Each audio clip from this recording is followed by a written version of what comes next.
Good evening, sir. I'm Gauri. Sir, I would like to ask the question regarding global recession.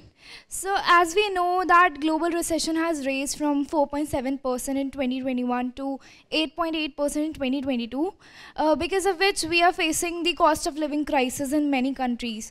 And thus, as a result, we are focusing on the growth to solve this issue. And the leading economists of the world have also predicted that we will face recession in 2023 as well. So you have earlier talked about how Vedanta can help in solving the problem of poverty and global warming. So can Vedanta also solve the problem of recession? Can Vedanta solve the problem of recession? Better. Where do recessions come from? Look at for example, the last two recessions that we have faced.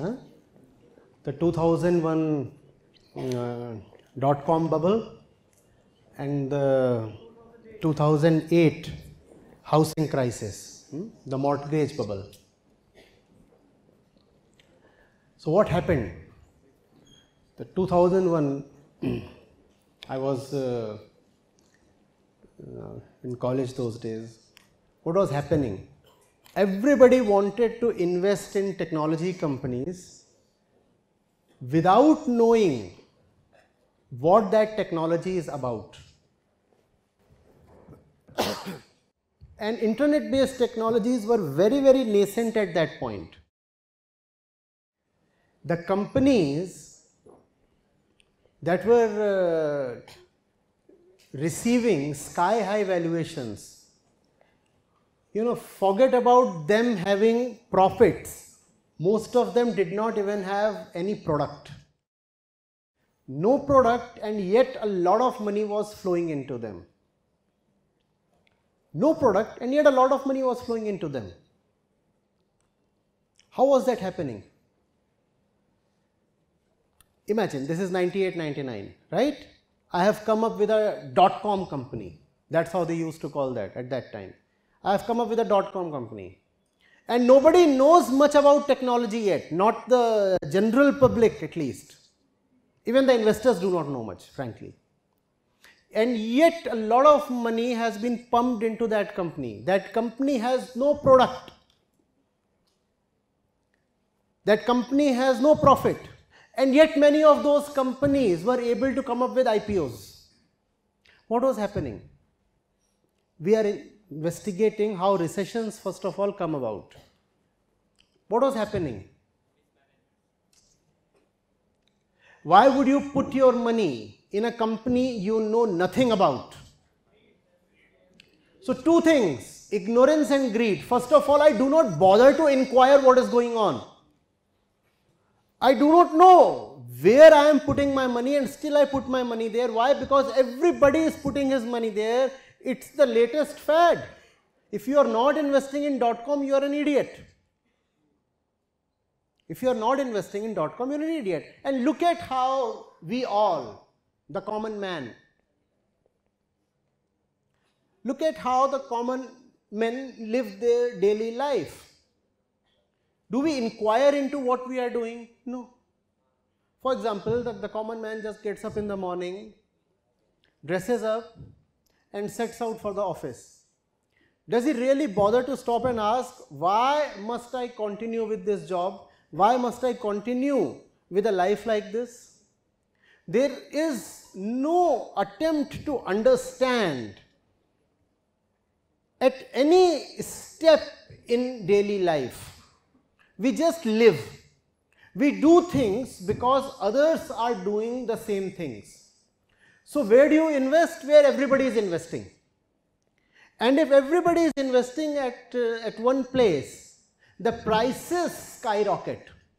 And when the prices skyrocket, you take that as a proof that the asset is worth something. The fact is that the asset valuation is not backed by fundamentals. Fundamentally, there is nothing in it, but just because everybody is doing it, so I am also doing it. So everybody is investing in .com. I too am. The neighbor on this side, what did he do? The neighbor on that side, what did he do? But that's what I have been doing all my life. I have been following what the neighbor on this side and on that side have been doing. This one took admission in an engineering course. This one took admission in an engineering course. So I sent my kid to an engineering college.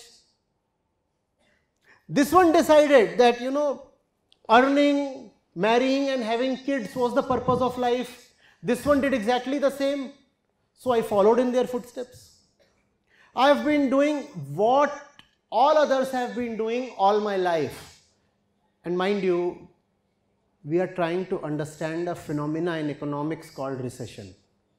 Please understand how everything has bad spirituality at its core, even if the thing is a phenomena in economics. I am fond of saying good spirituality is good economics.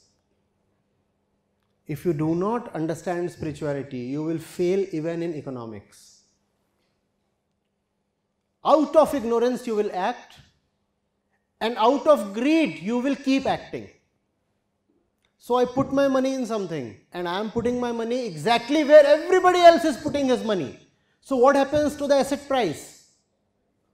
It keeps rising. When the asset price rises, I still do not investigate why the price is rising and whether the rise is backed by fundamentals. I take the price rise as proof that the asset is indeed worthy. And when the price rises, what do? I invest even more.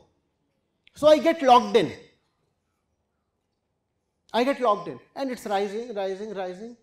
And then one day somebody decides to check whether the valuation has any substance at all. So the price dips a little. When the price dips a little, my confidence starts shaking, because in the first place there was no confidence at all. So as soon as there is a dip, a lot of people run away. When a lot of people run away, what happens? The dip gets deeper. And when the dip gets deeper, then there is a run on the stock. And then there is a free fall. Just as the bubble rose, equally swiftly the bubble gets punctured. And all of that is because of two fundamental things. Ignorance, which is lack of inquiry, and greed. And economics does not address the problem of ignorance. Economics also does not address the problem of greed. It is the Upanishads and Gita that address this problem. Now, the 2008 bubble, it was in a way linked to the 2001 bubble. So from technology, all the money has been withdrawn. So the money has to go somewhere. What will the banks do with their funds? The funds have to be deployed somewhere. So what did the banks do? They said, fine, let everybody have a home. Please come over. We'll give you loans at low interest rates without even checking your loan worthiness. We'll be very lenient, and the rates will be kept low. Because the stock market had freshly crashed, 2001, right? So the funds are there now. The funds have to go somewhere, because what is there? Greed is there, the greed for profit. And where there is greed, there is ignorance, there is deliberate ignorance. The banks decided to be deliberately ignorant. So some fellow on the road, it is very clear that he will not be able to repay the debt. Even he was extended a loan at very favorable terms. And then all these loans, ultimately they got bundled into something called mortgage-based securities. And now these mortgage-based securities are being traded on international exchanges. You know what was the nature of those loans? I forget the exact term that is there. It's called, subprime is there. What's ARM? adjustable rate mortgages. And what is an adjustable rate mortgage, you know? Fine, I know you are a poor man. Obviously, you cannot begin with your EMIs. So for the first year, there would be hardly an EMI or a very small one. And then obviously, there is hope, there is optimism, and we know you are a clever man. Sooner than later, you will start earning big. So later on, third or fifth year onwards, we'll increase the quantum of your EMI. And right now, you can happily walk away into the house. So people accepted the offer. Who would not lap up such an offer? And what happened when the third or fifth year came after 2001? By that time, the stock market had started strengthening. And when the stock market strengthens, the interest rates, they too harden. So, the finance rates had actually become harder, bigger. And these people, they cannot pay back their debts. And then the bubble burst. All of this was happening under the watch of very, very intelligent people. You know of the bank that went down. What was the name? 2008. The biggest bank that went down. What was the name? So many from my Ahmedabad batch were working there. I know the caliber of people. But intelligence becomes lame when emotions rule.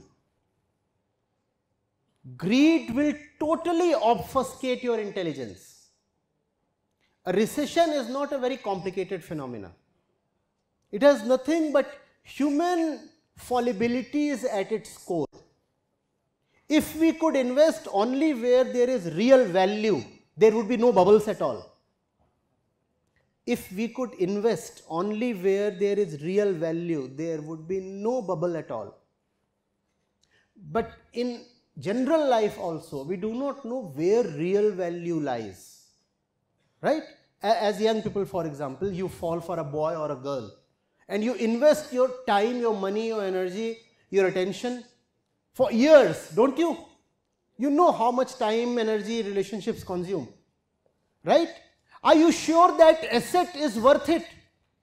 Just talking the language of economics and investment. Are you sure that person is worth your investment? No. What are you doing? You are just building up a bubble. And the bubble will burst as bubbles do. And then you will be left, awestruck, thunderstruck. What has happened? What has happened? It was a bubble. The asset was not worth the attention you was giving it. It was not an asset at all. A liability rather. So be very cautious where your time is going. Be very cautious where your money is going. Forget about investment. Even in expenditure, you should be very clear whether the rupee spent is actually worth it. And money, anyway, comes far later. Your life is everything. And life is time and life is consciousness. Consciousness means mind. If you are allowing somebody space in your mind, be very, very clear that the person is worth it. If you are espousing an ideology, be very certain that the ideology is worth it.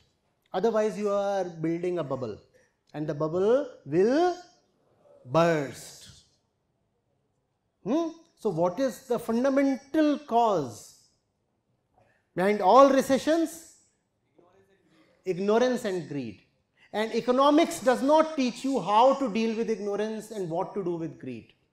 That can come to you only by, and that's the reason we are talking, right? Good.